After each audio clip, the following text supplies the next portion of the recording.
Municipal కార్మికుల సమస్యల పరిష్కారం కోసం రాష్ట్ర వ్యాప్త ఉద్యమానికి శ్రీకారం చుట్టాలని AP municipal workers and employees federation నిర్ణయించింది. దానిలో భాగంగా 2026 ఫిబ్రవరి 24వ తారీఖు రాష్ట్ర కమిటీ అనంతరం అమరావతి రాజధానిలో సిఆర్డీఏలో ఉన్నటువంటి మంత్రి గారి పేషీ దగ్గర ప్రిన్సిపల్ సెక్రటరీ సురేష్ కుమార్ గారు, సిఎండ్డిఎంఏ డాక్టర్ పి సంపత్ కుమార్ గారు ఇరువురిని కూడా మున్సిపల్ ఫెడరేషన్ రాష్ట్ర నాయకత్వం కలవడం జరిగింది. ఈ సందర్భంగా అనేక విషయాలు వారి దృష్టికి తీసుకెళ్ళాం.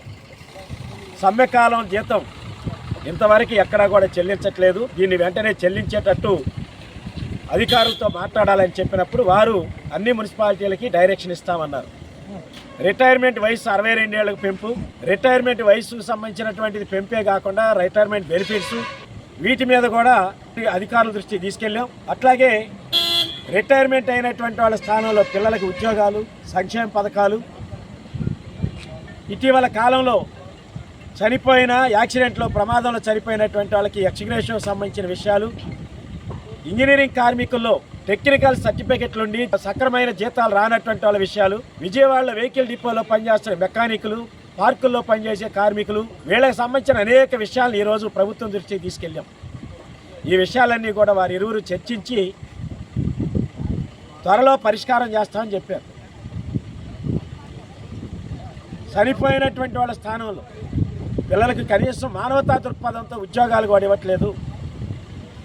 రకరకాల పద్ధతిలో కాంట్రాక్ట్ పద్ధతిలో డైలీ వేజ్ పేరుతో, ఎంబుక్ పేరుతో కొత్త వాళ్ళని తీసుకున్నారు. ఈ కొత్త వాళ్ళని అతి తక్కువ వేతనాలు ఇచ్చి శ్రమ దోపిడీ చేస్తున్నారు.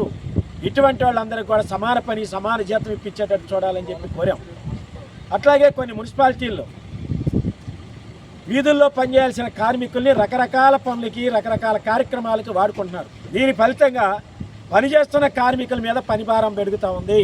ముఖ్యంగా మహిళా కార్మికుల పైన అదనపు పనిభారం పెరుగుతూ ఉంది.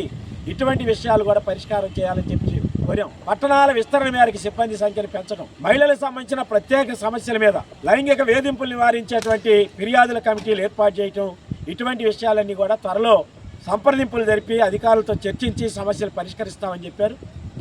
వారు ఇరువురు కూడా సావధానంగా సమస్యలు విన్నారు. విని సమస్యల పరిష్కారానికి తమ వంతు కృషి చేస్తామని చెప్పారు. మేము ఒకటే అడిగాం, ఇప్పటికే 47 మున్సిపాలిటీలు అప్పుల్లో ఉన్నాయి. రాబోయే రోజుల్లో ఇంకెన్ని మున్సిపాలిటీలు అప్పుల్లో ఉంటాయో తెలియవు. కాబట్టి తక్షణమే ప్రభుత్వం మున్సిపల్ కార్మికులకు కూడా జీతాలు చెల్లించే రకంగా చూడాలని అడిగాం. సుప్రీంకోర్టు చెప్పినటువంటి గ్రాట్యుటీ చట్టాన్ని కూడా అమలు చేయాలని కోరాం. ఇవన్నీ పరిష్కారం చేయాలి. ఇవన్నీ పరిష్కారం చేయకపోతే రాబోయే రోజుల్లో పెద్ద ఎత్తున ఆందోళన పోరాటాలు సిద్ధమవుతాయని కూడా వారి దృష్టికి తీసుకెళ్లడం జరిగింది.